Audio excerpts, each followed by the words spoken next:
Avis vascular centre మన దేశంలోనే the best varicose vein hospital.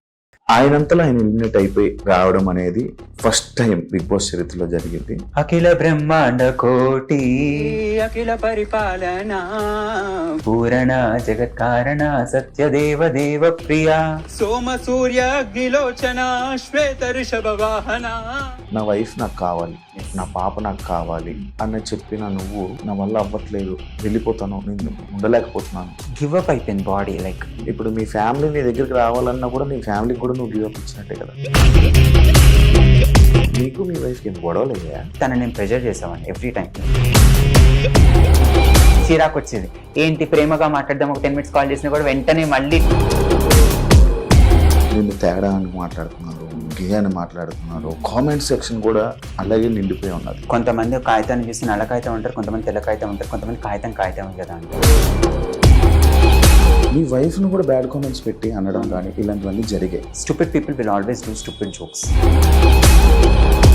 Vishnupriya నీలో ఫెమినైన్ ఎనర్జీ నీలో ఉంది అని చెప్పంగానే మీరు దాన్ని అఫర్మ్ చేశారు. ఒక మనిషికి జ్ఞానం ఉండాలి, ఎంతవరకు మాట్లాడాలి, ఎంతవరకు మాట్లాడద్దు అని. వెన్నుపోటుకి కేర్ ఆఫ్ అడ్రస్ మనకంటే నా ఫ్రెండ్ అయినా, నా సిస్టర్ అయినా, ఎవరైనా సరే మీతో కనెక్ట్ అయిన ప్రతి ఒక్కరూ వదిలేశారు మిమ్మల్ని. మీ కర్మ అది, ఎవడేం చేయలేదు. మీకు ఏం చూస్తున్నా నువ్వు అని మాట్లాడితే నేను కూడా నువ్వు అనే మాట్లాడతాను. లాస్ట్ సీజన్ లో రైతు సెంటిమెంట్, సీజన్ 8 లో ఫ్యామిలీ వైఫ్ పాప సెంటిమెంట్, ఇది వర్కౌట్ అవ్వలే, అది బ్లాక్ బస్టర్. 1 కాదు 2 కాదు 13 కంటెస్టెంట్స్ నేను. ట్రాన్స్పరెన్సీ అని అంటే విగ్గు తీయడం, మేకప్ తీయడమా? ఇంకా ట్రాన్స్పరెంట్ గా ఉండాలంటే ఇంకా నాలో దాచున్నది ఏంటి కంటెస్టెంట్స్ దగ్గర? ఒకసారి విగ్గు తీయడం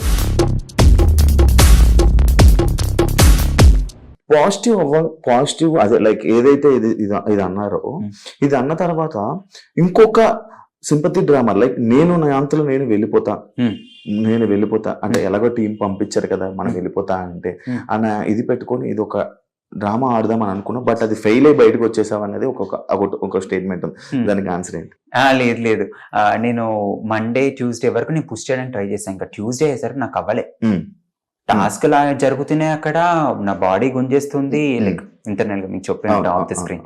సో ఇది అయిపోతుంది, ఏం చేయాలో అర్థం కావట్లేదు. జనాలేమో ఓట్ చేస్తారేమో, వాళ్ళంత కష్టపడి ఓట్ చేసిన తర్వాత నేను బయటికి రావడం కరెక్ట్ కాదని చెప్పి నేను ముందస్తుగానే చెప్పేసా, డోంట్ డూ దట్, మీరు ఓట్ చేయకండి, నాకు వేరే వాళ్ళకి ఎవరైతే ఉన్నారో వాళ్ళకి ఓట్ చేసేసేయండి అని చెప్పి నేను ముందటి నుంచి అడగడం మొదలెట్టాను. మరి గంగవతో మాట్లాడుతున్నప్పుడు అదేంట్లేదు, నేను వెళ్ళను, నేను ఉంటాను. మండే వరకు నేను ట్రైడ్ అండి, ఇంకా ట్రై చేద్దాం, ఏదైనా జోక్స్ వేసుకుంటూ నవ్వుతూ హాయిగా నవ్వించుకుంటూ తిరుగుదామని ట్రై చేస్తున్నా. కానీ మండే ఈవినింగ్ కల్లా నాకు అర్థమైంది ఏంటంటే నేను జోకులు వేస్తూ చేస్తుంటే కూడా అదేదో నేను వీళ్ళకి క్లాన్ కి అగేన్స్ట్ గా వెళ్తున్నాను అనుకుంటున్నారు, అదేదో మళ్ళీ ఇంకో స్ట్రాటజీ ప్లే చేస్తున్నాను. స్ట్రాటజీ కాదు, నా బుర్రలో ఏది ఉందో అదే నేను చేస్తున్నాను అంతే అని చెప్పినా వాళ్ళకి అర్థమవుతుంది. వాళ్ళు ఉన్న గేమ్ ప్రకారం వాళ్ళు అలానే ఆలోచిస్తారు. సో ఇంకా ఇది అవ్వని పని, ససేమిరా అవ్వని పని ఇది. కామ్ గా ఉండలేను. కామ్ గా ఉంటే కనుక నేను కాని పర్సనాలిటీగా నేను అవుతాను. I'm not a calm personality. నా మీదకి ఒకళ్ళు వాయిస్ రైజ్ చేస్తే నేను ఊరుకోను, that is not me. So అలా అని చెప్పి నాకు కాంది నేను ప్రొజెక్ట్ చేసుకుంటే నేను కూర్చోలేను లోపల. So I took my stand అంతే. వైల్డ్ కార్డ్స్ లోపలికి వచ్చాక, హౌస్ లోకి వచ్చాక మణికంఠలో యాటిట్యూడ్, ఎవరిని దేకపోవడం,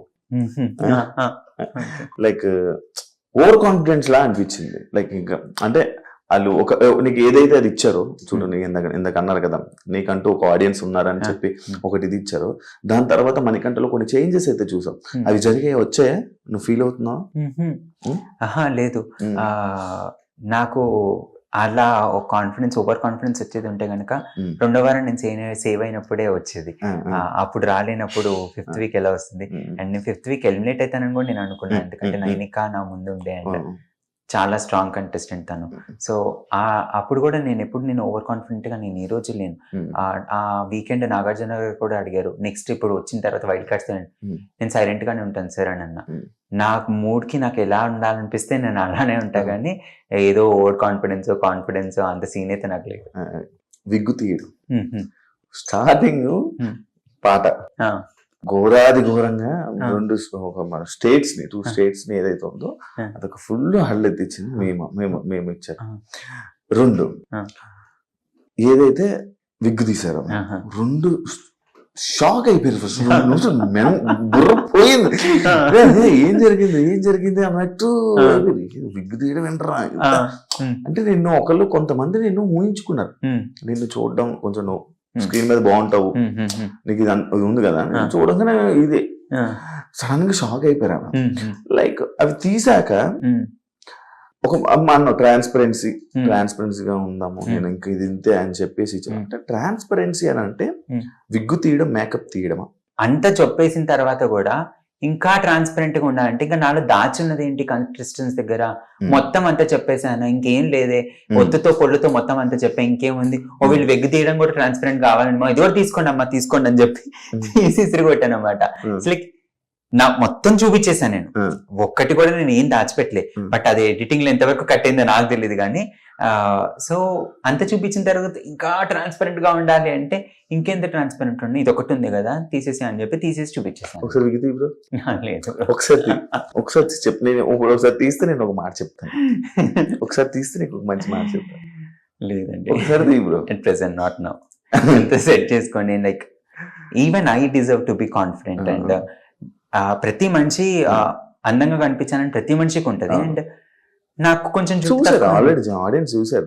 ఎస్ నేను వచ్చే ముందు కూడా తీసేసాను, అది తీసి దూకోవడం. ఎస్ ఇప్పుడు నేను మళ్ళీ హెయిర్ సెట్ చేసుకొని అంతా తీయాలి కాబట్టి ఒకసారి వన్స్ ఐఎమ్ కంఫర్టబుల్ డెఫినెట్లీ తీసేద్దామని అనుకుంటున్నాను. ఇంకొక 2-3 వీక్స్ లో నా హెయిర్ గ్రో అయింది.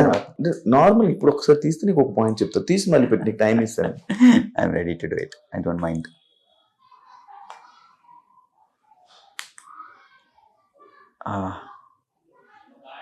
ఇప్పుడు అంతా సెట్ చేసుకోవాలి మళ్ళీ ఇదంతా. Okay so this is my hair. పూర్తిగా ఒకసారి తీయ, మొత్తం తీస్తే మళ్ళీ నేను సెట్ చేయాలి. సో యాక్చువల్లీ నేను అది ఎందుకు తీయమన్నా తెలుసా అంటే రియల్ మణికంఠతో మాట్లాడదాము అని. Okay done, I will do it please. Definitely I am ready to do it, I don't mind. అంటే ఓపెన్ గా మాట్లాడదాం. షూర్ డెఫినెట్లీ అండి. విగ్గన తీయమనంటే ఒక నీ ట్రాన్స్పరెన్సీ లైక్ ఎలా మాట్లాడతావు, ఇప్పుడు ఎలా మాట్లాడతావు? ఎప్పుడు ఒకటేలా మాట్లాడతా. విగ్ అనేది just like makeup to me. And నేను కాన్ఫిడెంట్ గా ఉండడానికి అంటే లైక్ నా లుక్స్ నేను కాన్ఫిడెన్స్ చేసుకోవడానికి ఇండస్ట్రీలో ఉన్నప్పుడు ఇంకా ఇంపార్టెంట్ అయినప్పుడు and at the same time ఇండస్ట్రీనే కాదు ఎక్కడైనా సరే ఒక మంచి బట్టలు వేసుకుంటే ఎలా అయితే ఫీల్ అవుతారో ఒక మంచి హెయిర్ కూడా అంతే. And I feel good to me and నాకు నచ్చుతుంది అందుకని చెప్పి పెట్టుకుంటా. ముందు మాట్లాడింది ఒకటే, ఇప్పుడు మాట్లాడింది కూడా ఒకటే, నేను ఎప్పుడైనా ఒకటే. It's just like it's an added thing for me అంతే. చెప్పనా బాగానే హెయిర్ ఉంది, ఎందుకు పెట్టుకున్నావు నాకు అర్థం కాదు. పల్చబడిపోయింది టెక్సస్ కి వెళ్ళిన తర్వాత. టెక్సస్ వాటర్ కి ఎవరికైనా జుట్టు ఊడిపోతుంది అనమాట. అక్కడ మాకు వాటర్ చాలా వైట్ కలర్ లో సాల్ట్ వాటర్ లాగా ఉంటుంది, దానివల్ల ఊడిపోయింది. అండ్ ఇండియాకి రాగానే పాప కోసం పుట్టెంట్రుకలు తెప్పించాను, వెంటనే నాకు హెయిర్ రాలే. పల్చబడిన హెయిర్ కొంచెం వస్తుంది. ఇండస్ట్రీలో ఛాన్సెస్ రావాలి అండ్ నేను కాన్ఫిడెంట్గా అనిపించలే. నేను కాన్ఫిడెంట్గా అనిపించకపోయేసరికి ఇది షార్ట్ కట్గా అనిపించింది and I used it. Vishnupriya నీలో లైక్ ఫెమినైన్ ఎనర్జీ మీలో ఉంది అని చెప్పంగానే మీరు దాన్ని అఫౌండ్ అయ్యారు. ఆ మాటకి అఫౌండ్ అయ్యి ఫైట్ చేయడం జరిగింది. దానికి ఎందుకు అది ఒక చిన్నగా ఇలాగ నార్మల్ గా అఫౌండ్ అయ్యి వదిలేశారు? ఎక్కువ కిచాయించద్దు అనుకున్నాను, ఎందుకంటే అమ్మాయికి నేను ఎక్స్ప్లెయిన్ చేయడానికి ట్రై చేశాను and she was unable to understand. And ఇది నామినేషన్ లో కిందకు తీసుకురావాల్సి వచ్చిందంటే ఆ వీక్ లో నేను అర్థం చేసుకున్న పర్సన్స్ లో అదొక్కటే నాకు నెగిటివ్ కనిపించింది కాబట్టి అదొక పాయింట్ మీద ఐ నో విష్ణు చాలా మంచి పర్సనాలిటీ అని, బట్ ఆ హ్యాబిట్ కూడా మార్చుకుంటుంది అని ఒక పాయింట్ ఆఫ్ వ్యూలోనే తను నేను అక్కడ నామినేట్ చేయాల్సి వచ్చింది. And I'm smooth and I'm gentle and this is me. విష్ణుకే కాదు బయట ఆడియన్స్ కూడా అలానే కొన్ని రోజులు అనుకున్నారు. అది మీ తప్ప లేకపోతే చూపిస్తున్న బిగ్ బాస్ తప్ప? స్మూత్ జెంటిల్ నేను ఇలానే ఉంటా. And you can say that నేను చిన్నప్పటి నుంచి ఒక వెజిటేరియన్ లైక్ పెరగడము అండ్ వెజిటేరియన్ ఫ్యామిలీ నుంచి బిలాంగ్ అయ్యి everywhere like very soft and this kind of a personality. And చాలా స్కిన్నీగా ఉంటాయి, నాకు ఫింగర్స్ కూడా చాలా పొడుగ్గా ఉంటాయి. And it's like and expressive face. So I don't want other person to understand in a different way. And అందుకనే నేను చెప్పాను దట్ ఈస్ నాట్ కరెక్ట్ అని. బిగ్ బాస్ కిందకి వెళ్ళావు, అదే చెప్పా కదా, లైక్ నేను నా అంతటి నేను నా రెస్పెక్ట్ నేను కాపాడుకోవాలంటే కనుక నేను మంచిగా సంపాదించుకోవాలి, మంచిగా ఫ్యామిలీని రిటర్న్ తెచ్చుకోవాలి అండ్ చాలా నేర్చుకోవాలి. సో మెనీ పర్స్పెక్టివ్స్ తో వెళ్ళాను నేను. అండ్ టు అన్ ఎక్స్టెంట్ కొంచెం నేర్చుకోగలిగాను, ఇంకా నేర్చుకుంది గోరంతా తెలియాల్సింది కొండంతా అన్నట్టు. యాక్చువల్లీ క్వశ్చన్ అడగడానికి రీజన్ ఏంటంటే Hmm. బిగ్ బాస్ వల్ల నీకు నీ క్యారెక్టర్ కి Hmm. మైనస్ అయింది. Hmm. నిన్ను తప్పుడు మాటలు మాట్లాడడం Hmm. స్టార్ట్ అయింది. Hmm. నిన్ను తేడా అని మాట్లాడుతున్నారు, Hmm. గే అని మాట్లాడుతున్నారు, Hmm. కామెంట్ సెక్షన్ కూడా అలాగే నిండిపోయి ఉన్నది. Hmm.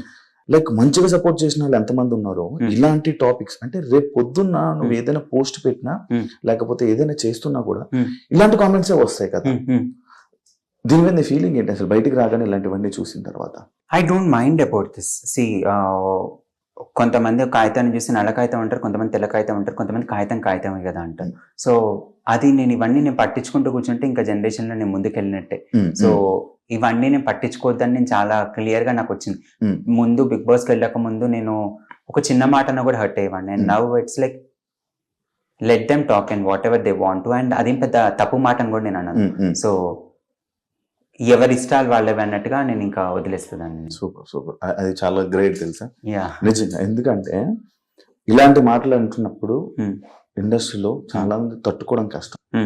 బట్ నిన్ను లోపలైతేనేమి బయట అయితేనేమి, లోపల కూడా చాలా మాట్లాడడం జరిగింది, బయట కూడా లైక్ యష్మి అనుకుంటా, యష్మి మీరందరం బెడ్ మీద కూర్చుంటున్నప్పుడు కూడా అబ్బాయిల టాపిక్ వచ్చి మేము ఇలా లైన్ వేసుకుంటున్నాం, నేనున్నాను కదా నువ్వు రావడం, అప్పుడు ఇగ్నోరెన్స్, ఇలాంటివన్నీ చూస్తుంటే యాక్చువల్లీ అలా ఉండడం చాలా గ్రేట్. బట్ సూపర్, ఇందులో అయితే నేను మెచ్చుకుంటాను. ఎందుకంటే ఇలాంటివి తీసుకోవడం చాలా ఇది మాటలు మనం ఏంటో మనకు తెలుసు, మనం ఏంటో మనకు తెలుసు. అంటే నేను ఇవ్వాల్సిన ఎక్స్ప్లెనేషన్ నేను ఇచ్చా. ఇప్పుడు ఒక మనిషికి ఒకసారి చెప్తాం, రెండుసార్లు చెప్తాం, మూడోసారి కూడా వాళ్ళు వినలేదు అనుకో, ఇంకా వాళ్ళ మెచ్యూరిటీకి వదిలేస్తాను నేను. వదిలేస్తాను. చాలాసార్లు అన్నం కూడా జరిగింది, పాప ఉంది కనుక పాప ఉంది అని అన్నం కూడా జరిగింది. సో అందుకే అంటున్నా, లైక్ ఇలాంటి పాయింట్స్ అన్ని రావడం వల్లనే బయట ఇలా మారింది. లోపల అలాగే అనుకుని బయట, బట్ అది నువ్వు తీసుకున్నావు. ఇప్పుడు అలానే వస్తే గనుక మళ్ళీ ఇప్పుడు నేను అమ్మాయిని కౌలిగించుకున్నా అనే దాని మీద కూడా అన్నారు. సో అది అంటారు, ఇది అంటారు, ఏదైనా అంటారు. ఇప్పుడు ఒక అబ్బాయిని కౌలిగించుకుంటే ఇది అంటారు, అమ్మాయిని కౌలిగించుకుంటే ఇది అంటారు. ఏది ఇచ్చినా అనాల్సింది ఎలా అయినా అంటారు. ఇది కూడా మేము కూడా ప్రతి వచ్చిన ఏ అమ్మాయిలో బయట వదలలేదు, అందులో ఉన్న అమ్మాయిలు కూడా వదలలేదు అని చెప్పాను. సో రెండు ఉంటాయి. సో ఇంకా అలాంటప్పుడు it's up to me whether నేను ఏది తీసుకోవాలి ఏది తీసుకోవద్దని. సో వాళ్ళకి అర్థం అవ్వడానికి నేను ఒకసారి ఎక్స్ప్లెయిన్ చేస్తాను, ఇంకా అర్థం కాలేదంటే నేను ఇంకా. సీత, మీరు పాజిటివ్ థింగ్స్ ని స్లోగా చెప్పి నెగిటివ్ థింగ్స్ ని గట్టిగా చెప్తారు అనేది ఒకటి ఉంది. అది ఎంతవరకు రైట్, అది నిజమేనా అనుకోవచ్చా? కోపం వచ్చినప్పుడు నేను ఏదైనా సరే గట్టిగానే చెప్తాను. అది కూడా ఫస్ట్ 2 times మెత్తగా చెప్తాను. నేను ఏదైనా 2 times ఎక్స్ప్లెయిన్ చేస్తాను, like let's take it in a gentle way. If even in the third time also that person is unable to understand, నేను గట్టిగానే చెప్తాను. వెన్నుపోటుకి కేర్ ఆఫ్ అడ్రస్ మనకంట. నువ్వు లోపల ఒకసారి ఏదో వెళ్తే నాకు నబీల్ ఇష్టము అని అంటే నెక్స్ట్ నైన్కి అంటది, నెక్స్ట్ నబీల్ నువ్వే. నేను నబీల్ నోట్ చేయలేదు. అదే నీకు ఈ మార్క్ పడిపోయింది. అంటే నిన్ను ఎవరైతే నమ్ముతారో ఫస్ట్ వీక్ విష్ణుప్రియ నుంచి కానీ మళ్ళీ ఇప్పుడు ఏదైతే 7 వారాలు ఉన్నారో వెన్నుపోటు పొడుస్తాడు, ఎవరితో మంచుకుంటాడో వాళ్ళకి వెన్నుపోటు పొడుస్తాడు అనే మాట ఉంది. దానికి మీరేం చెప్పాలనుకుంటున్నారు? నేను నామినేషన్స్ దగ్గరకు వచ్చినప్పుడు 13 మందిని లైన్లో నుంచొని లాస్ట్లో నేను 2 సభ్యులను నేను నామినేట్ చేస్తాను. అంటే like in terms of qualities, ఈ క్వాలిటీస్తో హౌస్ మేట్కి హౌస్ నుంచి బయటికి వెళ్ళడానికి అనర్హులు అన్న క్వాలిటీస్తో నేను చూస్తా. ఆ లాస్ట్ 2లో ఉన్న వాళ్ళు నా ఫ్రెండ్ అయినా నా సిస్టర్ అయినా ఎవరైనా సరే వెళ్ళాలి కాబట్టి I'm voting it out. So అది బ్యాక్స్ నా కర్మ కొద్దీ నాకు ఇష్టమైన పర్సన్సే లాస్ట్ 2లో అంటే నన్నేం చేయమంటారు. The game should go on and the nomination should go on. ఆయన ఇచ్చిన స్టాండర్డ్ ఇన్స్ట్రక్షన్ నేను ఫాలో అవ్వాలి అండ్ నా రూల్స్ నా సెట్ ఆఫ్ రూల్స్ నేను గేమ్ లో పెట్టుకున్నవి అవి నేను ఫాలో అవ్వాలి కాబట్టి ఐ డిడ్ ఇట్. అంటే ఏంటంటే వాళ్ళ దగ్గర నుంచి పాయింట్లు రావడం కోసమే వాళ్ళతో మంచిగా ట్రావెల్ చేస్తున్నావా? ఎందుకంటే విష్ణుప్రియకి నువ్వే అన్నావు, నీ దగ్గర నుంచి నేను నువ్వేంటా తెలుసుకోవడానికి కోసం నేను వెనక తిరిగానని చెప్పేసాను. అది ఇప్పుడు ఆ పాయింట్ దగ్గరకు వస్తే కనుక నేను విష్ణుప్రియ దగ్గర ఫస్ట్ నెగిటివ్ అబ్జర్వ్ చేశాను. సో ఒక చిన్న నెగిటివ్ తో ఆమె నామినేషన్ లోకి నేను వేయలేను కాబట్టి ఆమెను ఇంకా అర్థం చేసుకోవడానికి ట్రై చేశాను. లైక్ ఇంకా నేనేమైనా తప్పుగా అర్థం చేసుకున్నానా, నేను తప్పుగా అర్థం చేసుకొని వెంటనే నామినేషన్ వేయడం కరెక్ట్ కాదు కాబట్టి I travelled even more. And తను చాలా మంచి అమ్మాయి అని అనిపించింది. సో ఇదొక్కటే నెగిటివ్ ఉంది కాబట్టి దెబ్బకైనా చురుక్కని జోకులు వేసేస్తుంది. సో ఆ జోకులు వేసినప్పుడు డైరెక్ట్ గా చూసుకొని జోకులు వేసుకో, అది వేరే వాళ్ళకి కట్ అవ్వచ్చు కదా అన్న పాయింట్ మీద వేసాం. కానీ పర్సనల్ కన్వర్సేషన్స్ మీద నేను ఎప్పుడు తనని నామినేట్ చేసింది లేదు. And I never voted anyone in personal conversations. Only టాస్క్లు వీటి మీదే వెళ్ళాను. ఫస్ట్ వీక్ మాత్రం నాకు ఇంకా అంతవరకే ఉంటుంది స్కోప్. బిగ్ బాస్ అంటేనే కనెక్షన్స్. Hmm. ఎవరితో కనెక్షన్స్ బిగ్ బాస్ లో నీకు కనెక్షన్స్ ఎవరితో ఏర్పడింది మంచిగా? నాకు నబీల్, విష్ణుప్రియ, సీత, ఓం గారు, చాలా మంది మంచిగా ఫ్రెండ్స్ అవుతూ వచ్చారు. మీతో కనెక్ట్ అయిన ప్రతి ఒక్కరు వదిలేశారు మిమ్మల్ని. ఎందుకు వదిలేసాను అనుకుంటున్నారు? ఎందుకంటే నాకు ఏదైనా నచ్చలేదంటే నాకు నచ్చలేదు ఇదని చెప్పేస్తాం మొహం మీద. సో అది కొంచెం ఒక డ్రాబ్యాక్ అయింది నాకు. అంటే హౌస్ లోని ఎవరు అలా చెప్పట్లేదా? మాస్క్ వేసుకుని ఉన్నారా? అట్లా కాదు, వాళ్ళు మాస్క్ వేసుకున్నారా, ఫస్ట్ నా మీద నేను అనలైజ్ చేసుకోవడంలో నాకు సగం టైం అయిపోయింది హౌస్ లో. నాతో ఏం ప్రాబ్లం ఉందో అది నేను చెప్తున్నా. పక్కన వాళ్ళ సంగతి పక్కన వాళ్ళకి ఎరగా, నా గురించి నేను చూసుకుంటా అంతే. యష్మి ప్రతి వీక్ మిమ్మల్ని నామినేట్ చేస్తానని చేశారు, మిమ్మల్ని నామినేట్ చేయడం జరిగింది. కానీ వైల్డ్ కార్డ్స్ వచ్చాక ఈ పాయింట్ అని చెప్పాక యష్మి నేను నామినేట్ చేయడం మానేసి. అవును. ఏం ఫీల్ అయ్యావు నువ్వు? తేడా కనిపించిందా? అడిగావా యష్మిని? నేను అడగలేదు. తేడా అయితే నాకు అనిపించింది. బట్ కాకపోతే ఒక వీక్ నాకు ఆల్రెడీ ఇమ్యూనిటీ వచ్చేసింది. అండ్ తర్వాత ఇంకా నెక్స్ట్ వీక్ 7th నామినేషన్ లోకి వచ్చేసరికి తను నామినేట్ చేసే దానికంటే కూడా ఇది ఒక్కొక్కళ్ళు బోర్డు తగిలించే దగ్గరికి వెళ్ళిపోయింది కాబట్టి అంత స్కోప్ రాలేదు అక్కడ. అంటే మీకు పాజిటివ్ ఉంది అని చెప్పి నామినేషన్ చేయడం మానేసిందా అనేది డౌట్. వాళ్ళు చెప్పారా ఎవరైనా అలాగా? మీ కంటెస్టెంట్లు ఎవరైనా డిస్కషన్ జరిగిందా? డిస్కషన్స్ కొన్నిసార్లు ఫస్ట్ వీక్ సెకండ్ వీక్ లో ఉన్నప్పుడు నాకు చెప్పాడు, ఇప్పుడు నువ్వు ఉన్నంత వరకు డిస్కషన్ అయినంత వరకు నువ్వు పార్టిసిపేట్ చేయి. వన్స్ నువ్వు వెళ్ళిపోయిన తర్వాత ఎవరైనా డిస్కషన్ చేస్తున్నప్పుడు నీ పేరు వస్తే నువ్వు లోపలికి ఇంటర్ఫీర్ అవ్వడానికి లేదు, అది వాళ్ళ ప్రైవేట్ టైం అని. So I use to respect that. So నా వెనకాల ఏదైనా టాక్స్ రన్ అయినప్పుడు నేను ఇంటర్ఫీర్ అయ్యేవాడిని కాదు. అక్కడి నుంచి నడుచుకుంటూ గమ్మున పక్క నుంచి వెళ్ళిపోయేవాడిని. So I never know that. మీతో ఏం మాట్లాడినా వితండవాదం అంటారు కదా, అది అనేది ఒక మాట ఉంది. దానికి నువ్వేం చెప్తావు? నా పాయింట్ ఆఫ్ వ్యూ నేను చెప్పేస్తాను అది. ఎందుకంటే ఇప్పుడు అదర్ పర్సన్ ఏదని చెప్పిన తర్వాత నా మనసులో ఏముందో నేను చెప్పాలి. చెప్పకపోతే వాళ్ళకి అర్థం కాదు కాబట్టి నేను చెప్పేవాడిని. సో అది వితండవాదం అయితే ఇంకా నేనేం చేస్తాను దానికి. సో నేను చెప్పుకుంటూ వెళ్ళిపోయేవాడిని అంతే. బిగ్ బాస్ లో ఇప్పటి వరకు 7 వారాల్లో నువ్వు తోపులా ఆడిన టాస్క్ ఏది? ప్రతి టాస్క్ నేను ఇచ్చింది నా 100% ఇచ్చా. So smart.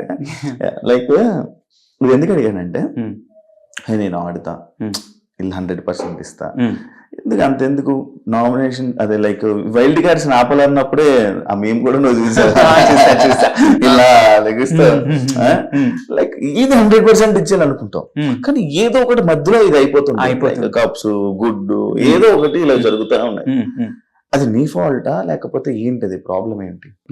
నేను నా ఎనర్జీకి ఎంత తోస్తున్నానో అంత ఇస్తుంటా, కానీ పక్కన ఉన్న ఎనర్జీ ఇంకొంచెం డామినేట్ చేసింది అనుకో, పక్కన ఎట్లయినా కుప్పకూలాల్సిందే. అండ్ నేను నేను అనుకునేవాడిని ఏంటంటే బిగ్ బాస్ హౌస్ లో ఉన్నంత వరకు కాదు, ఇప్పుడు అది రియల్ లైఫ్ లో కూడా ఇంప్లిమెంట్ చేయాలనుకుంటుంది. ఏంటంటే నైట్ పడుకున్నప్పుడు ఇచ్చాను 100, ఇచ్చాను, ఓకే డన్, పడుకుంటా. అది ఇవ్వలేదు అనుకో నాకు నిద్ర పట్టదు ఇంకా. సో అది నేను చూసుకున్నాను, అయిపోయింది ఇంకా అవ్వట్లేదు అన్నంత లెవెల్ వరకు నేర్చుకునేవాడిని. So that's it. నీకు ఏళ్ళు చూపిస్తే నచ్చదా? వేలు చూపిస్తే నచ్చుతుందా అంటే లైక్ ఇప్పుడు అగ్రెషన్ లో ఉన్నప్పుడు వేలు చూపించుకుంటూ నువ్వు అని చెప్పి మాట్లాడుతున్నప్పుడు నువ్వు అని మాట్లాడితే నేను కూడా నువ్వు అనే మాట్లాడతా. సో నీ లెవెల్కి నేను దిగజారాలని నేను అనుకోవట్లేదు. సో ఫస్ట్ నువ్వు దించు, నీ మర్యాద నువ్వు కాపాడుకో, నా మర్యాద నేను కాపాడుకుంటా అంట. సో ఇప్పుడు మీ వైఫ్ సెకండ్ వీక్ వస్తున్నట్టున్నారు, నెక్స్ట్ వీక్ వస్తున్నట్టున్నారు నీకోసమే. ఎలా ఫీల్ అవుతుంది ఇప్పుడు? ఈ ఫీల్ ఎలా ఉంది? I will definitely feel happy. And అంటే ఇప్పుడు ముందు కూడా వాళ్ళు నాతో మాట్లాడేవాళ్ళు, బట్ నేను అర్థం చేసుకునే కెపాసిటీ నాలో లేకుండా నేను మాట్లాడేవాడిని. సో ఎప్పుడు నాలో నేనే ఉండేవాడిని, లైక్ దిస్ ఇస్ నా లోకం నాది అని. అండ్ నౌ ఇట్స్ లైక్ వాళ్ళ బాధను అర్థం చేసుకోవడం నేర్చుకున్నా కాబట్టి వాళ్ళకి నేను నచ్చుతున్నా ఇప్పుడు అట్ ప్రెసెంట్. లైక్ కొత్తగా ఉంది, like new version of you. నేను యాక్చువల్లీ జెన్యున్ పాయింట్ మాట్లాడితే కేవలం మీ వల్ల నువ్వు మీ వైఫ్ టాపిక్ వీళ్ళు ఎత్తడం వల్ల మీ పెళ్లి వీడియో అనేది ఒకటి సోషల్ మీడియాలో బాగా వైరల్. అవును. దాని మీద మీ వైఫ్ ను కూడా బ్యాడ్ కామెంట్స్ పెట్టి అనడం కానీ ఇలాంటివన్నీ జరిగాయి. దాని మీద నువ్వేం రెస్పాండ్ అవ్వాలనుకుంటున్నావు? What I say is like ఒక మనిషికి జ్ఞానం ఉండాలి, ఎంతవరకు మాట్లాడాలి ఎంతవరకు మాట్లాడద్దు అని. And stupid people will always do stupid jokes. And I don't say like మీ కర్మ, అది ఎవరేం చేయలేరు. అంత బ్యూటిఫుల్ సోల్ ని అర్థం చేసుకోలేదు అంటే కనుక what I see is in a human ఒక సోల్ చాలా ఇంపార్టెంట్. నేను ఈ వరల్డ్ లో ఆవిడ అంత డీప్ గా లవ్ చేస్తున్నానంటే just imagine how beautiful she is like తన మైండ్ సెట్ కానీ తన ఓపిక కానీ 14 మందే నన్ను భరించలేని శక్తి లేని వాళ్ళు ఆవిడ నన్ను హోల్ లైఫ్ భరించింది. ఆవిడకి ఎంత ఓపిక ఉంటే భరించుంటది. She's a very beautiful soul and ఆవిడని అర్థం చేసుకోకపోతే అది వాళ్ళ కర్మ. నా అదృష్టం నాకు అట్లాంటి ఆవిడ నా లైఫ్ లో దొరకడం and I'm very happy for it. Super. And I have a tattoo of her and I love her. ఇక్కడ సో వాళ్ళ దురదృష్టం అంతే. మీ వైఫ్ ఫుడ్ పంపలేదని తెలిసినప్పుడు ఏమనిపించింది? లెటర్ వచ్చిందిగా చాలా అనిపించింది. లోపల మీ ఫ్యామిలీ గురించి మాట్లాడుతున్నప్పుడు, మీ ఫ్యామిలీ పర్సనల్ సంబంధించిన మాట్లాడుతున్నప్పుడు, అరే మా ఫ్యామిలీకి బయట ఇబ్బంది అవుతుందేమో, నెగిటివ్ అవుతుందేమో అని ఆలోచించలేదు? నేను ఎప్పుడు ఫ్యామిలీ అసలు బ్యాడ్ చెప్పాల్సిన సిచ్యువేషన్ లేదు. నా ఫ్యామిలీ చాలా గుడ్. ఇట్ వాజ్ మీ, నేను వాళ్ళు మిస్అండర్స్టాండ్ చేసుకున్నా. అండ్ నాకు ఓవర్ ఎమోషన్స్ ఎక్కువ, లైక్ బాధ వచ్చినా, ఏడుపు వచ్చినా, ఆనందం వచ్చినా కంట్రోల్ చేసుకునే టైప్ కాదు నేను. సో ఇప్పుడు నేను ఎపిసోడ్స్ చూస్తుంటే అర్థమైంది, లైక్ నేను చాలా చెప్పేవాడిని మా డాడీ గురించి కానీ, ప్రియా గురించి కానీ. వాళ్ళు చాలా హెల్ప్ చేసేవాళ్ళు నాకు. నేను అర్థం చేసుకోలేకపోయేవాడిని. ఒకసారి అయితే ఆదిత్య ఓం గారిని పట్టుకొని ఏడ్చేసా. నాకు మీ వాల్యూ, మా డాడీ వాల్యూ తెలిసి వచ్చింది. లైక్ ఎప్పుడు నా వెనకాల ఉంటుంటే ఊరికే నా వెనకాల తిరగండి, నాకు ఇరిటేషన్ వస్తుంది, అట్లా ఉండేది నా మైండ్ సెట్. ఒంటరిగా ఉండాలనుకునేవాడిని. అట్లా అన్ని అర్థమయ్యాయి. లైక్ అబ్బా వీళ్ళని ఇంత మిస్ చేసుకున్నానా నేను అని చెప్పి. సో ఇవన్నీ నేను చెప్పాను. బట్ అది ఎంతవరకు ఎడిటింగ్ లో కట్టిందో నాకు తెలియలేదు. And the show is not only about me, the show is about all the 14 contestants and 14 mind sets. So అందరినీ చూపించాలి. వాళ్ళు 1 hour ఎంత కవర్ చేయాలి అంత కవర్ చేయడానికి ట్రై చేశారు. సో పాజిటివ్ చెప్తున్నప్పుడు ఏదైనా 1-2 వర్డ్స్ తూలి బయట నెగిటివ్ గా వస్తే గనక, ఆ నెగిటివ్ బయటకు వస్తే నేను చాలా చెప్పాలని ట్రై చేస్తున్నా. అండ్ నా ఫ్యామిలీ అర్థం చేసుకుంది. అది that is the most important thing in life. మీరు లోపల ఉన్నప్పుడు మీ చెల్లి ఒక ఇంటర్వ్యూ ఇవ్వడం జరిగింది. మీ చెల్లి ఆ ఇంటర్వ్యూలో మిమ్మల్ని ఫేక్ అన్నది. నాకు ఆశ్చర్యం వేసింది. మిమ్మల్ని ఫేక్ అంటాం, మీరు ఎలిమినేషన్ అయిపోయిన తర్వాత మీ పక్కన మీ చెల్లిని చూడండి. దీనికి మీ రియాక్షన్ ఏంటి? అదే నేను ఇప్పుడు మనకి వీడియో ఎడిట్ అయ్యి బయటకు వచ్చినప్పుడు ఎంత కట్ అయిందో అంతవరకే వాళ్ళు ఆలోచిస్తారు కదా, అదేంటి ఇట్లా మాట్లాడుతున్నాడు అని చెప్పి వాళ్ళు బాధపడి ఉంటారు. అండ్ తర్వాత నేను బయటకు వచ్చిన తర్వాత ఎక్స్ప్లెయిన్ వాళ్ళకే అర్థమైంది, అరే ఇంత జరిగిందా. అండ్ ఎక్స్ కంటెస్టెంట్స్ కూడా చెప్పిన తర్వాత ఇంత జరిగిందా అని 24/7 లో ఒకసారి చూసారంట. కావ్య చూసిందంట, లైక్ నేను ఆదిత్య ఓంతో మాట్లాడిన మాటలు ఇవన్నీ చూసిందంట. చూసి అరే ఇది జరుగుతుందా అని చెప్పి షీ రియలైజ్డ్. ఇచ్చిన తర్వాత రియలైజ్ చేసేది. ఓకే, అంటే ఫ్యాన్ పేజ్లు వీళ్ళు వాళ్ళు అక్కడ నువ్వు తప్పు మాట్లాడావు, అది కాదు ఇది అని చెప్పి వీడియోస్ పెట్టడం వల్ల మళ్ళీ తనకి అర్థమైంది. నేనే మిస్అండర్స్టాండ్ చేసుకున్నప్పుడు నాకంటే చిన్నది, అది ఖచ్చితంగా మిస్అండర్స్టాండ్ చేసుకుంటే కోపం ఏమి లేదు, నాకు అట్లా ఏముండదు. అవన్నీ ఏముండదు. ఎవరు ఏమన్నా అలా మనం ఎలా ఉండాలి అలా ఉందాం అంతే. According to you Bigg Boss game అంటే ఏంటి? It's all about you. నువ్వు ఎలా ఉన్నావో అలా చూపిస్తే ఆ రియాలిటీ షోలో ఎంత రియల్ గా ఉంటే జనాలు అంత రియాలిటీని యాక్సెప్ట్ చేసి అంతే నేను ముందుకు తీసుకెళ్తారు. నువ్వు రియల్ గా లేకుండా ఉన్నావంటే కనుక జనాలు నేను యాక్సెప్ట్ చేయరు. నువ్వు రియల్ గా ఉన్నావా? From day 1. Yes. Bigg Boss లో ఇప్పుడు డే 1 నుంచి ఎవరు స్ట్రాంగ్ ప్లేయర్ అనిపించింది నీకు? నేనే అనక, నేనే స్ట్రాంగ్ ప్లేయర్ అనక. ఆ హౌస్ లోకి అడుగు పెడుతూనే every person is a strong person. ఎందుకంటే స్ట్రాంగ్ పర్సన్ లేకపోతే లోపలికి పంపించారు. అని మన ఇంటర్వ్యూ ఫిల్టర్ ప్రాసెస్ అనేది చాలా టఫ్ ఉంటుంది. వాళ్ళు అడిగే క్వశ్చన్సే మనకి దిమాగ్ తిరిగిపోయే క్వశ్చన్స్ ఉంటాయి. So every person is a strong person in side. But open up అవ్వడం కొంతమంది కొంచెం లేట్ గా ఓపెన్ అప్ అవుతారు, కొంతమంది స్లోగా. నన్ను చూసుకోండి, నేను చాలా స్లోగా ఓపెన్ అప్ అయ్యా. లైక్ కలవడం ఓపెన్ అయ్యా. ఆ కలవడం ఓపెన్ అప్ అనే పాయింట్ దగ్గరకు వస్తే నేను చెప్పడం అయితే ఎప్పుడు నేను నా పర్సనాలిటీ నేను నాలాగానే ఎందుకుంటే వెళ్ళా కానీ, బట్ కలవడం కొంతమంది స్లోగా కలుస్తారు, కొంతమంది లేట్ గా లైక్ ఫాస్ట్ గా కలిసిపోతారు, కొంతమంది చాలా క్విక్ గా ఉంటారు, కొంతమంది స్లో. అలా ఉంటది. ఫస్ట్ వీక్ లో ఉన్నట్టు సెకండ్ వీక్ లో లేదు, సెకండ్ వీక్ లో ఉన్నట్టు థర్డ్ వీక్ లేదు. ఎస్, నన్నే చూడండి, నేను ఫస్ట్ వీక్ లో ఉన్నట్టు 6th వీక్ 7th వీక్ లో నేను. ఇట్ చేంజెస్ అంతే. ఎవరు నీకు స్ట్రాంగ్ ప్లేయర్ అనిపించలేదు? అందరు స్ట్రాంగ్, నేను చెప్పా కదా, ఎవ్రీవన్ ఆర్ స్ట్రాంగ్. వీకెండ్స్ లో రామం లాగా, అమ్మాయిలతో రోమియో లాగా, నామినేషన్స్ లో అపరిచితుడు లాగా, ఇది ఇన్ని షేడ్లు చూపించు. అవును. ఒకసారి వీకెండ్ లో సరే ఇంకొక షేడ్ ఉంది చూపిస్తాను. అదే షేడ్ వీళ్ళందరూ మామూలుగా కామెడీ నన్ను షేడ్స్ అంటారు కదా, సరే ఇంక ఇన్ని షేడ్స్ అంటారు కదా, ఇంకేదో ఒకటి చేస్తే ఏదైనా సరే షేడే అంటారు వీళ్ళు. సరే కానీ ఇంకో షేడ్ చూపిస్తా అని చెప్పి నాగార్జున సార్ని కొంచెం అల్లరి చేద్దాం ఆయనతో ఇంకొంచెం క్లోజ్ అవ్వచ్చు అని చెప్పి ఐ సెడ్ దట్. యాక్చువల్ ఆ మాట అన్న తర్వాత ఓకే వీడు మొత్తం అంతా లోపల ముందే ప్లాన్ చేసుకుని వచ్చాడు అనేది మైండ్ లో అయిపోయింది. ఇంకా అంత ప్లాన్ చేసుకుంటూ కూర్చుంటే ఆ హౌస్ కి మనకు ఒక డైరీ ఇచ్చి పంపిస్తారా అండి, అమ్మో ఓకే డేట్ 24, ఓకే నేను ఈ రోజు ఇలా ఉండాలని చెప్పి గుర్తుపెట్టుకోలేం కదా. So it is not at all this thing like ప్రతి ఒక్క అమ్మాయికి హగ్గులు ఇవ్వడం, ఇవన్నీ చేయడం, మాట్లాడడం, ఫ్లర్టింగ్ చేయడం, ఇవన్నీ చేస్తున్నావు కదా. మళ్ళీ నా వైఫ్ కావాలని అడుగుతున్నావు, మళ్ళీ నా వైఫ్ బయట ఏమనుకుంటుందని ఆలోచించలేదా?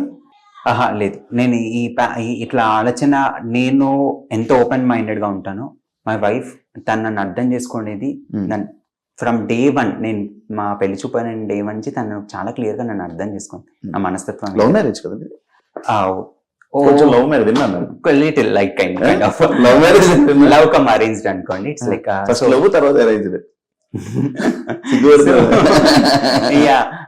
ఒక మనిషి బాధపడుతున్నప్పుడు నేను చూడను, like I can't hold my self. And షోలో ఏమైందంటే బాధపడుతున్నప్పుడు లేదు లేదు వాళ్ళు అన్నది రాంగ్, ఇప్పుడు నువ్వు అన్నది రైట్ అని చెప్పి అన్నాను అనుకో, అది మళ్ళీ ఇంకో కాంట్రవర్సీ అవుతుంది. అండ్ వాళ్ళ పాయింట్ ఆఫ్ వ్యూ ఏంటో కూడా నాకు తెలియదు. సో ఇక్కడ ఒక కాయిన్ ఏడుస్తున్నప్పుడు వెనకాల ఉన్న సైడ్ ఆఫ్ ది కాయిన్ ఏమైందో అనేది నాకు తెలియకుండా నేను రియాక్ట్ అవ్వలేను. నాకు అక్కడ పాయింట్ ఆఫ్ వ్యూలో ఓకే తను బాధపడుతుంది, తను ఆపాలి, అదొక్కటి నా బ్రెయిన్ లో ఉంటుంది. అండ్ నేను బాధపడుతున్నప్పుడు నేను మార్నింగ్ లేచినప్పుడు చాలా మందిని హక్ చేసుకుంటా, అబ్బాయిని కూడా హక్ చేసుకుంటా. అది ఎంతవరకు టెలికాస్ట్ అయిందో తెలియదు కానీ, సో దట్ ఈస్ మీ. నాకు ఆనందం వస్తే తట్టుకోలేను, బాధ వచ్చినా తట్టుకోలేను, అంతే. అది ఆపుకోలేము అంతే. అంటే నువ్వు బయట కాంట్రవర్సీ గానీ బయట వీటికి ఏమైనా భయపడతావా? అంటే లైక్ ఇప్పుడు అన్న ఇలాంటి కాంట్రవర్సీస్ అవడం మనకి ఇష్టం లేదు అట్లా కాదు. బయట కాంట్రవర్సీ అంటే ఇంట్లో ప్రతి ఒక్క మాటకి నామినేషన్ లో దాన్ని ఒక ముద్దలాగా తీసుకొచ్చి రచ్చ రచ్చ అయ్యేదన్నమాట. నాకు అంత దూరం నేను ఏమో ఆలోచించట్లేదు, జస్ట్ బీన్ మీ అంటే కూడా అది చాలా దూరం వెళ్ళేది. ఎస్పెషల్లీ మన దోశది కూడా నేను నిజంగానే సాల్వ్ చేద్దామని ట్రై చేసా, అదేదో మిస్ ఫైర్ అయి కూర్చుంది అక్కడ. కాదు మీ నామినేషన్ అన్ని దోశల మీద, ఉప్పుల మీద, పప్పుల మీద, కుక్కర్ల మీద 6 వైల్డ్ కార్డులు వచ్చింది దానికి ఇవే నామినేషన్ లో మీకు ఇంకొక పాయింట్ అడగాలి, పెట్టాలని లేదా? ఆహా లేదు, నాకు ఒక్క చోట నేను లడ్డు దగ్గర మాత్రం అది ఇంటి గ్రాసరీ కాబట్టి అది లోపల పెట్టకుండా ఉండాల్సింది అన్నది ఒక పాయింట్. ఎందుకంటే కొన్నిసార్లు సిచ్యువేషన్స్ లో ఏ పాయింట్స్ దొరికేవి కావు, ఇంకా దొరికిన ఒక మైన్యూట్ పాయింట్ మీద వేయాల్సి వచ్చింది. ఎందుకంటే ఎవ్రీ కంటెస్టెంట్ చాలా అలర్ట్ గా ఉంటుంది, ఎక్కడ మిస్టేక్ చేయకుండా, హౌస్ రూల్స్ బ్రేక్ కానికుండా. స్టార్టింగ్ లో బ్రేక్ అయితే వచ్చేవి, 2-3 వీక్స్ అయిన తర్వాత అసలు బ్రేక్ అవ్వట్లేదు. సెకండ్ వీక్ మాత్రం ఒక చోట మనకు దొరికినప్పుడు అలా అడ్డుతో ఒకటేసాను. అండ్ నేను ఎప్పుడైనా రూల్స్ మీద, హౌస్ రూల్స్ మీద, టాస్క్ల మీద వెళ్తూ వెళ్ళేవాడిని. And what disturbs the harmony అనే పాయింట్స్ మీద నేను వెళ్తూ వెళ్ళేవాడిని. ఇప్పుడు ఉన్న కంటెస్టెంట్లు అందరూ మళ్ళీ బయటకు వచ్చాక నీతో నార్మల్ గా ఉంటారని అనుకుంటున్నావా? అంటే నువ్వు నామినేట్ చేసిన పర్సన్స్, నీతో ఉన్న వాళ్ళు నువ్వు నామినేట్ చేసిన పర్సన్స్ కానీ కంటెస్టెంట్ ఉంటారు, మాట్లాడతారు. ఏడ్చారా నువ్వు ఎలిమినేట్ అయినప్పుడు? నైని ఏడ్చినట్టుంది. నైని ఏడ్చింది. అంటే మీ సీజన్ లో 1వ వారం, 2వ వారం, 3వ వారం, 4వ వారం, 5వ వారం, 6వ వారం ఎలిమినేట్ అయిపోయిన కంటెస్టెంట్లకి ఏడ్చారు. 7వ వారం నువ్వు వెళ్ళిపోతుంటే ఎందుకు ఏడవలేదని ఆలోచించలేదా? లేదు, నేను అంత ఈ క్వశ్చన్ అడగడానికి రీజన్ అదే. ఎందుకు అడిగానంటే నీతో ఉంటారా మంచిగా. 2వ వారం, 3వ వారం వాళ్ళు వెళ్ళిపోతుంటారు, శేఖర్ భాష వెళ్ళిపోతున్నప్పుడు ఏడ్చారు, వేరే కంటెస్టెంట్ వెళ్ళిపోతున్నప్పుడు ఏడ్చారు, నైనికే వెళ్తున్నప్పుడు బాధపడతారు. బట్ నీకెందుకు ఏడవలేదు? ఏమో మరి, ఇంకా వాళ్ళ ఏడుపు నేను ఇంకేమో ఆపలేను, నా ఏడుపేదో నేను ఏడ్చాను అంతే. సో పెద్ద పట్టించుకోలేదు ఇవన్నీ నేను. అండ్ నవీల్ బాధపడ్డాడు, వెళ్ళొద్దన్నారు, హరితేజ గారు వెళ్ళొద్దన్నారు, అవినాష్ అన్న వెళ్ళొద్దన్నారు, వద్దొద్దు నువ్వు చాలా బాగా ఆడుతున్నావు, చాలా ట్రాన్స్పరెంట్. నువ్వు ఎక్స్పెక్ట్ చేసావా నేను పంపిస్తారని? అంటే నేను డెసిషన్ తీసుకుంటే నువ్వు తీసుకున్నావు. నువ్వు ఇప్పుడు బోల్డ్ సీజన్ లో చాలా మంది అడిగారు, నేను వెళ్ళిపోతాను, నేను వెళ్ళిపోతాను, వెళ్ళిపోతాను చాలా మంది అడిగారు, చాలా మంది అన్నారు, కానీ నిన్నే పంపించారు. కానీ వచ్చింది నువ్వే, అందుకే నువ్వు ఎక్స్పెక్ట్ చేసావా అని అడుగుతున్నా. ఏమో నేను అడగాలి కాబట్టి నేను అడిగాను, కానీ ఎక్స్పెక్ట్ చేయలేదు కదా నువ్వు. అంత వాళ్ళు పంపిస్తారా లేదా అని ఆలోచన లేదు. నేను ఒకటే అడిగింది ఏంటంటే ఏమైనా లీగల్ కాన్సిక్వెన్సెస్ ఉంటాయండి అని అడిగాను. వాళ్ళు అవన్నీ ఏమి ఉండవు అన్నారు. ఓకే డన్ అండి, నేను వెళ్తాను, నాకు అవ్వట్లేదు అన్నారు అంతే. బా చాలా సింపుల్ గా వెళ్ళిపోయి వచ్చేసినావా? చాలా ఉంటది యాక్చువల్. అలా హౌస్ నుంచి బయటకు రావాలంటే బోల్డ్ తప్పు చేయాలి, లేకపోతే ఏదో చేయాలి, మెడికల్ ఇష్యూ రావాలి. కానీ ఇలా ఎప్పుడు జరగదు, ఇక్కడే కాదు ఎందులో జరగదు. అది వాళ్ళు పంపించాలి ఇరిటేషన్ వచ్చి, కానీ ఒక పర్సన్ అడిగిన వెంటనే పంపించేది అది ఎప్పుడు జరగలేదు. నీకు జరిగింది ఏందో. మరి వైల్డ్ కార్డ్ వస్తే వెళ్తావా? ఫస్ట్ ఇప్పుడు నా హెల్త్ హెల్త్ ప్రాబ్లం అని అంటున్నావు కదా, ఎందుకు? ఏం హెల్త్ ప్రాబ్లం, ఏమైంది నీకు? ఒకటి ఇంటర్నల్ గా ఉండేది అండ్ దెన్ దానివల్ల కొంచెం బ్లడ్ లాస్ అవ్వడం అవన్నీ అయింది. ఫస్ట్ వీక్ నుంచే నాకు అది స్టార్ట్ అయింది, లైక్ ఫుడ్ తో రాగి జావా టాస్క్ దగ్గర నుంచి మాకు రేషన్ దగ్గర రైస్ రాకుండా గోధుమ పిండి రావడం, అది హీట్ ఎక్కువ అయ్యి అండ్ ఇట్లా ఎనర్జీ డౌన్ అయితే వచ్చింది. బట్ అది ఆ ఎనర్జీ డౌన్ అవుతున్న కొద్దీ నాకు తెలియకుండా బాడీ వీక్ అవుతుంది. నేను ఆటలో ఉండాలని దాని మీద ఫోకస్ చేసి ఫుడ్ కూడా నేను తక్కువ తినడం ఇవన్నీ చేశాను. 4th వీక్ 5th వీక్ వచ్చేసరికి నాకు అర్థమైపోయింది ఇంకా నా బాడీ అయిపోయింది అని చెప్పి. అంటే ఫుడ్ ప్రాబ్లమే, లైక్ ఇదే ఫుడ్ ప్రాబ్లం, వీటి ప్రాబ్లం వల్ల కొన్ని ఇంటర్నల్వి ట్రిగర్ అయ్యాయి, దాని వల్ల ఇంకా బాడీ ఇంకా వీక్ అయింది. అయ్యో డన్. మనకంట అన్ని షేర్ చేసుకున్నావా? ఇంకేమైనా చెప్పాలనుకుంటున్నావా? నాకు ఆడియన్స్ కి చెప్పాలనుకుంటున్నాను దట్ థ్యాంక్స్, నన్నుగా యాక్సెప్ట్ చేశారు అండ్ నాకు మంచి లైఫ్ ఇచ్చారు and for ever I'm thankful to them and for ever I will entertain them. ఎందుకు విగ్గుదేమన్నానంటే, ఇది తీసి నేను రియల్ అని చెప్పావు, ఇది తీసి నువ్వు క్వశ్చన్లు ఆన్సర్లు చెప్తే ఇది రియల్ అంటారు, రియల్ గా మాట్లాడుతున్నాడు అంటే నాకు అనిపిస్తుంది, నా ఫీలింగ్ యాజ్ ఆడియన్. నేను ఒక ఆడియన్, నేను యాంకర్ కాదు, నేను ఆడియన్ క్వశ్చన్స్ ని, ఆడియన్స్ పాయింట్స్ ని నేను నీ దగ్గర తీసుకురావడం నా బాధ్యత. అలాగే యాజ్ ఆడియన్ గా నేను ఎలాగైతే ఉన్నానో, నాకైతే ఎలా ఫీల్ ఉందో రియల్ గా తీసి మాట్లాడాడు, కరెక్ట్ మాట్లాడుతున్నాడు అని అనిపిస్తుంది అనే ఒక ఉద్దేశంతో నేను అది చేయమన్నాను. అండ్ థ్యాంక్ యూ ఇంటర్వ్యూ ఇచ్చినందుకు. ఇంకా నీకు మంచిగా నువ్వు ఏదైతే కెరియర్ ని ఇలా సెట్ చేసుకోవాలనుకుంటున్నావో, నీకు ఎందులో అయితే ఉండాలనుకుంటున్నావు, ఏమైతే చేయాలనుకుంటున్నావు అది నీకు రావాలని, నువ్వు సక్సెస్ అవ్వాలని మనస్ఫూర్తిగా కోరుకుంటూ ఈ ఇంటర్వ్యూ ఇక్కడికి ఎండ్ ఇచ్చేస్తున్నాను. Thank you so much. మరొక ఇంటర్వ్యూతో మళ్ళీ నీకు నేను కలుస్తాను, ఇంకొక ఇంటర్వ్యూతో మళ్ళీ నీ ముందుకు వస్తా. చాలా Shiva. Thank you so much. చూసారు కదా ఇంటర్వ్యూ. ఇంకో కంటెస్టెంట్ తో కానీ ఇంకో గెస్ట్ తో మళ్ళీ నీ ముందుకు వస్తా. అంతవరకు